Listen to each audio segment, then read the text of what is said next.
Hey, what's up everybody? How you doing? Welcome back to Carpo Gaming and another Diablo 4 video. Well, it's here. My build. My tank build for the rogue. Yep, if you didn't believe the rogue can be a tank, guess again, because today I'm going to show you this amazing one. Not only do you have a ton of damage, you can face Tank the Butcher. Yep, and I'm going to show you exactly how I put this together right here, right now. Let's go! Once again, thanks for watching everybody. Without further ado, ladies and gentlemen, let's get started. But before we do, if you're looking for cheap Diablo 4 gold items more, head over to u4gm.com, use the code CARPO for 5% off. Now let's get started with this rogue build. Now, of course, everybody's going to take Puncher. I'm going to show you the basic, a rudimentary build all the way up to 50, right? Enhanced Puncher, Fundamental Puncher. We're actually not even going to be using this in-game. But when you initially first start off, those are going to be your first initial skills. And of course, every rogue is going to be taking Twisting Blades, even after it got a little bit of a nerf. I didn't notice anything with this build. Yep, it is really good. 1 point in the Siphoning, and we're going to max out Sturdy. Then we're going to come down over here and we're going to put 1 point in the Shadow Step, Enhanced Shadow Step, and Methodical Shadow Step. This is how we're going to get around. We become unstoppable. We're able to inflict damage, and yes, good times. Also, we're going to max out Weapon Mastery as well. So we're going to be maxing out pretty much all of our nodes to get our damage as far as our weapons are concerned, vulnerable damage is concerned, as well as injured to healthy enemies, right? We're also going to put in a point or two into Dark Shroud, right? So we can get our nice damage reduction. Enhanced Dark Shroud in Subverting Dark Shroud, and just 1 point into Poison Trap and 1 point into Enhance a Poison Trap. Now, we are going to max out Exploit. Boom, there it is right there for an increased damage, and we're going to max out Malice as well. Now, when we come down here, we are going to put a couple of points into this loveliness. 1 in the Shadow Crest and a couple into Consuming Shadows. I will max it out, but I'm still getting my points, yeah. We're going to go with Shadow Imbuement, and this is where it all comes together. I put 4 points into this bad boy.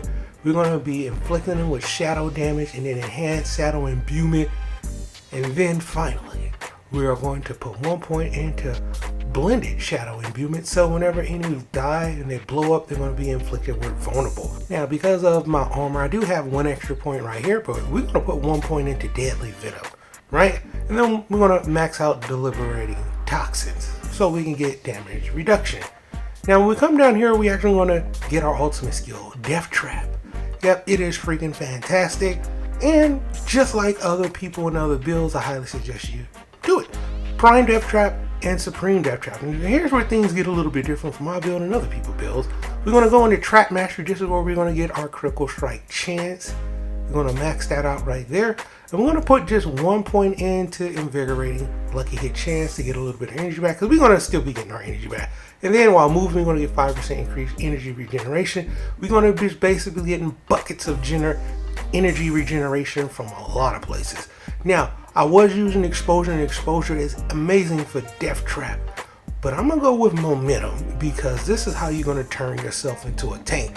We're going to need one specific aspect for this, and you're going to have to get this to drop. And if you do, oh my God, is it so good. All right, let's start off with our build. We are going to start off with our Legendary Amulet. The reason why I'm putting Twisting Blades in this is because you're able to keep this with you for a whole lot longer instead of putting it into your weapon, which you're going to be changing quite a bit. You know what Twisting Blades do. They're amazing. Spin around in a circle. After you hit enemies, this is going to inflict a ton of damage. Now, check out a video right there, full step-by-step guide in order to get this. But that is the dungeon where you're going to get that from. Our next ring is going to be pretty cool. I am predicting this ring, but you can also get this from a dungeon. When you kill enemies that are inflicted with vulnerable, you're going to get energy regeneration. So we got buckets. Just like I have buckets of damage, buckets of energy regeneration as well. That's what we're going to be stacking. You can get this from the Shifting City. There is a nice stronghold you have to take out first before you're able to get that from a dungeon. Now, this is a unique ring, and I'm pretty sure it's going to be like RNG for you to get it, but I actually got this from Defeating Lilith. Yep, and it's really awesome because if your core skill hits 5 more enemies, 25% of the resource cost is refunded. And since Twisting Blade is in our core energies and it's spinning around because of Twisting Blades, you guessed it, buckets of more energy coming back to us. Yep, nothing really special about our one sword. The second sword as well, just a lucky hit chance dealing direct damage to enemies affected by your trap skill. Have a chance to make them vulnerable. You can also get this from a dungeon as well, but you're going to have to complete the game, the full campaign, before the core Valhalla Ramparts dungeon is open up. So I just got that from a random. You can get it from a dungeon as well. See, it's not even fully maxed out. Nothing on our main weapon. Like I said, I put Twisting Blades on the amulet because I was able to take it with me along the way, and that will just change a lot. Our boots is pretty cool. Lucky hit chance, drilling direct damage to vulnerable enemies. Have a 43% chance to daze them for 2 seconds, which is absolutely fantastic. And here is where the build comes together with just this one key passive. Trust me, it's amazing. And I got a few of these to drop. It's a defensive stat, so if you're going after this, make sure you go after the leg pieces. Each stack of momentum key passive heals you for 58 life per second. And on paper, it doesn't sound like it's a lot, but it continues to heal you as long as you have Twisting Blades out. And since we always have Twisting Blades out, yeah, it's getting health back. So exposure worked really good. But as soon as I switched to momentum because of that one drop, I became a tank. And everything is different. We're going to get damage reduction, increased energy regeneration, increased movement speed. And because of this key, yeah, we're getting health as well. So long as you have Twisting Blades out, you're going to get health whenever they hit enemies. It's amazing. Now, our lovely arm piece is very cool too, because using an agility reduces the cooldown of your next subterfuge skill by 20%, and using the subterfuge skill increase the damage of your next agility skill by 18%. Well, what does this mean? Well, let's go over here into our build. As you can see right here, subterfuge build is going to be covered by Poison Trap as well. So, since we have Poison Trap and our agility is going to be Shadow Step, every time we use Shadow Step, we're going to be reducing the cooldown of Poison Trap. Whenever you use Poison Trap, we're going to do a little damage for our Shadow Step. Yin and Yang work really good off of each other, and it just reduces the cooldowns of everything in there. And then our chest piece is imprinted. This is just a regular, normal yellow piece that I imprinted, right? You gain 0.25% armor, is going to stack all the way up.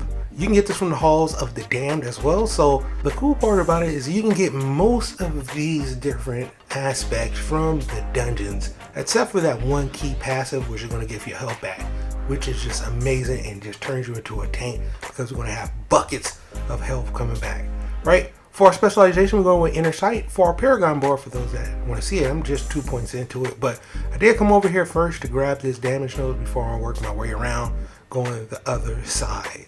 Okay, so that's what I'm doing. I have a full Paragon board for this build as well, but yeah, let's get back into it. Now, we'll go over some of our stats. Now, for all of my different armor pieces, and including my different weapons, I try to focus on getting plus stats, plus dexterity, plus all stats. All of the different armor pieces, I try to increase these stats, but especially resistances, because I'm not really building this for World Tier 3. I'm really building this for World Tier 4, right? You want at least 50% damage resistances and up. So that's what I am trying to do with this build.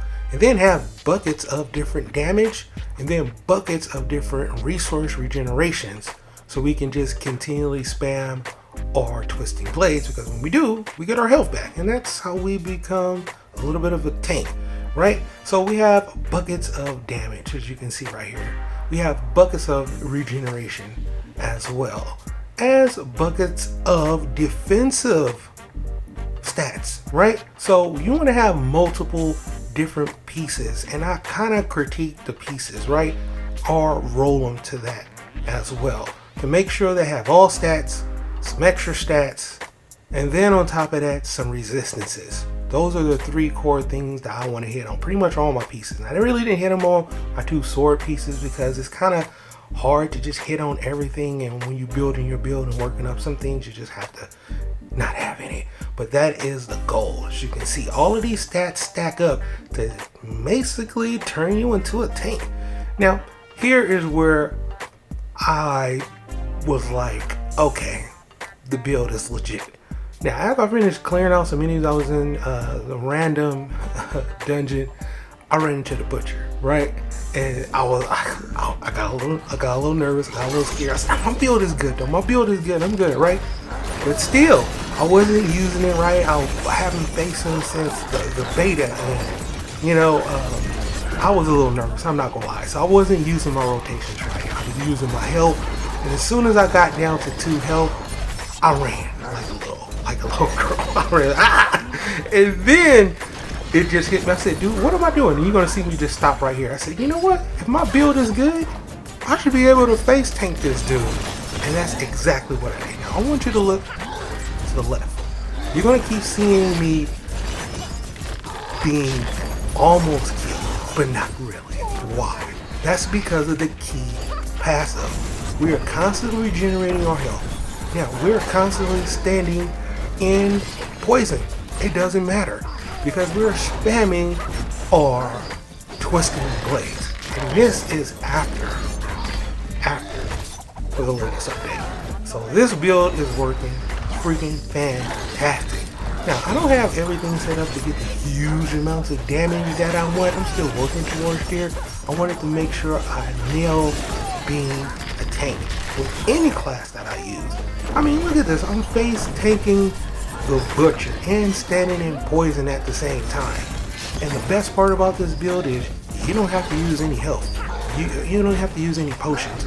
You're going to get your health back from your twisting blades because of that one key passive. And if you choose that key passive, not only are you going to get damage reduction, you're going to get energy regeneration, and yes, health regeneration. And it is huge.